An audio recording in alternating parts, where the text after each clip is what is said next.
নমস্কার বন্ধুরা, মিমিস কিচেনে আপনাদেরকে আর একবার স্বাগত জানাই।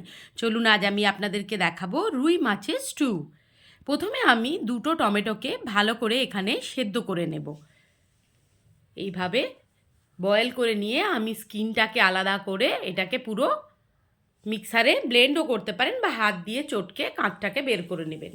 এরপর আমি কড়াই বসিয়ে দিয়েছি। কড়াইয়ে অল্প পরিমাণে দিলাম সাদা তেল, আর আমি দেব এতে সামান্য পরিমাণে গাওয়া ঘি। ব্যাস, এরপর আমি 2 পিস রুই মাছকে ভালো করে নুন হলুদ মাখিয়ে নেব।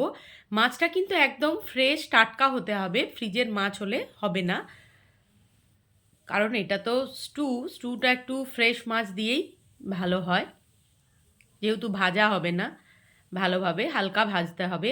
এরপর আমি টুকরো করে রাখা ক্যাপসিকামটাকে আগে ভালো করে ভেজে নেব। ভেজে নিয়ে এটাকে আমি তুলে রাখবো। তারপর তেলের মধ্যে আমি দিয়ে দিয়েছি রুই মাছগুলো।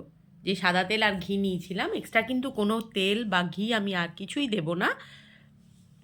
ওই তেলে হালকা করে ভেজে নিয়ে আমি গোটা গরম মশলা ফোড়নে দিয়েছি, এলাচ, দারচিনি আর একটা লবঙ্গ। ফোড়নটা গরম হওয়া অবধি আমি অপেক্ষা করব।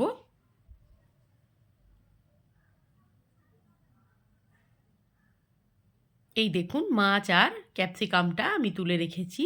এরপর আমি একটা মাঝারি মাপের পেঁয়াজ আমি কেটে রেখেছি। এইভাবে পেঁয়াজটা আমি দিয়ে দিলাম, একটু ডুবো ডুবো করে কেটে রেখেছি, 4 চৌকো মতন। এইভাবে দিয়ে দিয়েছি। এবার এটাকে তেলের মধ্যে একটু ভাজা করব।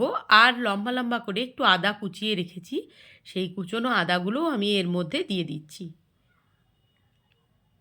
এটাকে একটু করে ভালো করে ভেজে নিতে হবে, হালকাভাবে সিম করে।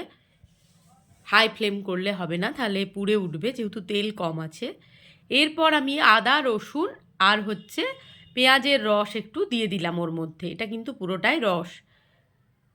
পেঁয়াজ, আদা, রসুনকে একসাথে পেস্ট করে আমি রসটাকে বের করে নিয়েছি। এবার ভালো করে মশলার সাথে কষিয়ে নিতে হবে।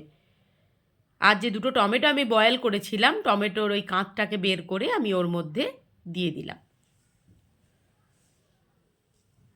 এইভাবে ভালো করে নেড়ে নেব।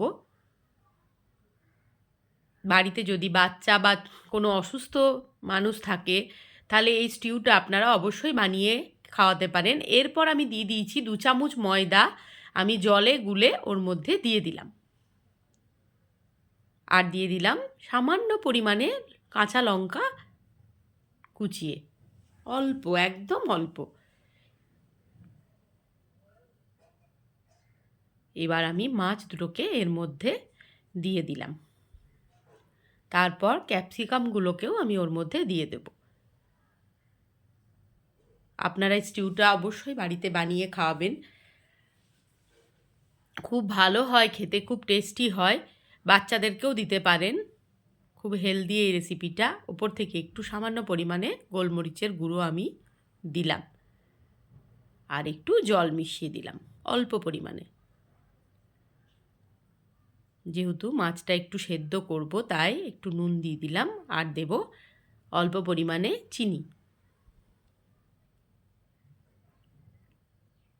ব্যাস, এবার একটু ঢাকা দিয়ে দেব। ঢাকা খুলে দেখে নিচ্ছি।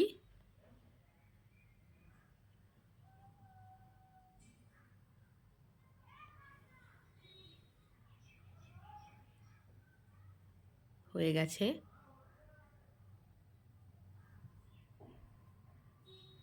মাছও সেদ্ধ হয়ে গেছে।